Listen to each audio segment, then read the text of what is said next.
Well, all of that was suppressed. The major issue, the MAI, was suppressed. Again, all known, but suppressed for good reasons. You don't want the great beast to find out what's going on and to serve as the ultimate weapon against what the serious people intend to push through. The free press in the United States and the intellectuals were super disciplined in violating Article 19. There was virtually nothing about it. Last November, 25 members of Congress sent a letter to the White House in which they said, it has come to our attention through the efforts of grassroots activists and public interest groups. They said it has come to our attention that for almost 3 years the White House has been negotiating a very comprehensive trade agreement in secret, and they asked how can this be possible given that under the Constitution international commerce is the province of the Congress, not the President, and furthermore the terms of the treaty, which had been leaked, they had been illicitly obtained and leaked, the terms of the agreement endorse investor rights, corporate rights that go far beyond the provisions of U.S. law. So how can this be going on?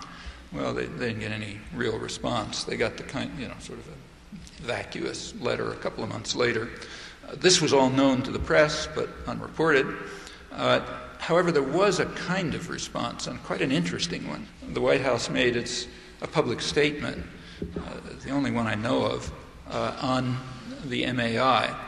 And in that statement, an Undersecretary of State and the trade representative assured their audience that the Clinton administration was fervently committed to the ideals of democracy, and it was making sure that, as they put it, the domestic constituencies that have a vital stake in this issue are informed and directly involved. And in fact, they said the U.S. is leading the way at the OECD in ensuring that this will be the case. This public statement, as far as I know, was never reported, but it's an interesting one.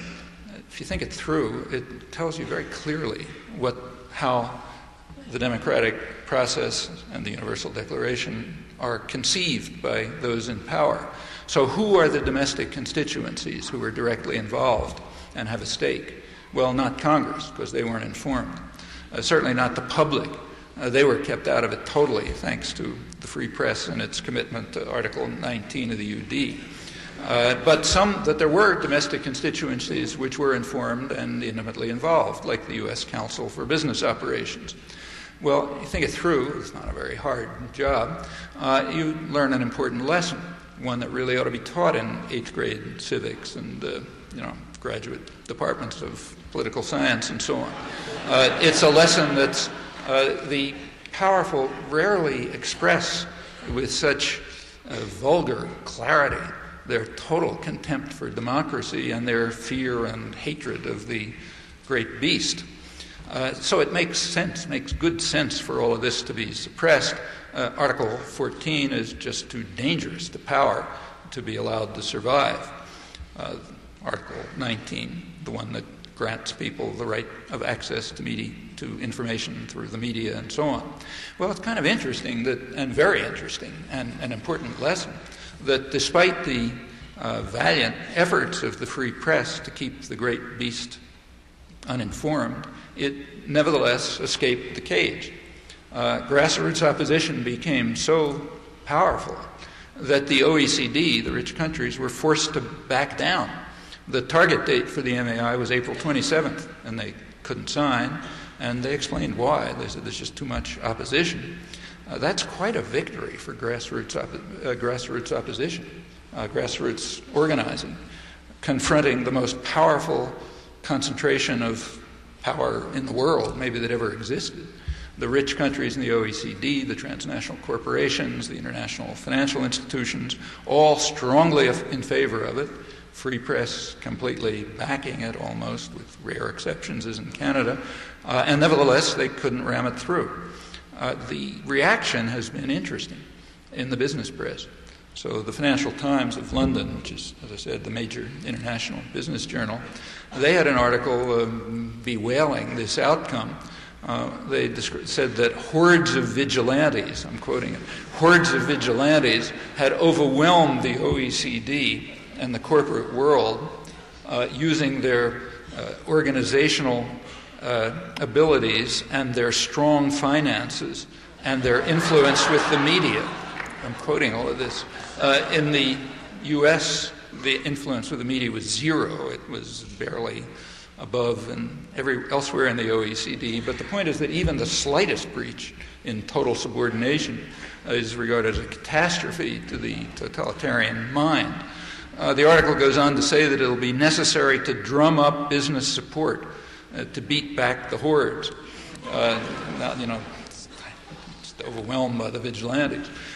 They then quote diplomats and World Trade Organization officials who fear, quoting, that it may no longer be possible to do deals behind closed doors and submit them for rubber stamping by Parliament, as in the good old days. The Australian press, that's important. Many people feel quite unjustly discouraged and gloomy about the opportunities to do things, but there have been really remarkable victories in the last couple of years, and this is one of the most dramatic of them. And the business world knows it, even if they won't tell you. The press in Australia blamed what they called the xenophobic hysteria of the unholy alliance of aid groups, labor, and environmentalists. A column, really bad news.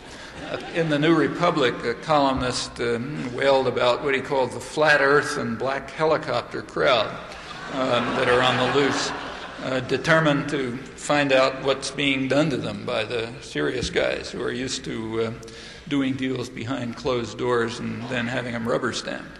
Well, that's important. The threat of democracy is quite real, and it's a major and encouraging victory for popular activism against very great odds.